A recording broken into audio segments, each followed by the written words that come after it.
మహాలయ పక్షంలోని ఒక్కో రోజుకి ఒక్కో ప్రత్యేకత ఉంటుంది. ఒక్కో కారణంతో చనిపోయిన వారికి ఒక్కో రోజుని కేటాయించారు. క్రితం ఏడు చనిపోయిన వారికి, భర్త ఉండగానే చనిపోయిన వారికి, పిల్లలకి, అర్ధాంతరంగా చనిపోయిన వారికి, ఇలా ఒక్కొక్కరికి ఒక తిథినాడు తర్పణం విడవడం మంచిదని చెప్తారు.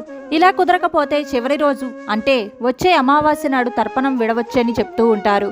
అందుకే ఆ అమావాస్య రోజుని సర్వపితృ అమావాస్య అని పిలుస్తారు. ఈ మహాలయ అమావాస్య వెనుక ఓ చిత్రమైన కథ ప్రచారంలో ఉన్నది.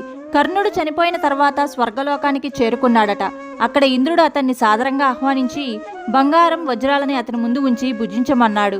వాటిని చూసిన కర్ణుడికి ఆశ్చర్యం వేసింది. అన్నంతో తీరే ఆకలి బంగారంతో ఎలా తీరుతుందని అడిగాడు. నీ జీవితకాలమంతా బంగారం, వజ్రాలను దానం చేశావు, కానీ నీ పితృదేవతలకు ఏనాడు పిండ ప్రదానం చేసి ఎరగవు అని బదులిచ్చాడట ఇంద్రుడు. దానితో కర్ణుడు తన తప్పు తెలుసుకుని తన పితృదేవతలకు తర్పణాలు విడిచేందుకు ఒక 15 రోజులు తిరిగి భూలోకం మీదకు పంపమని వేడుకున్నాడు.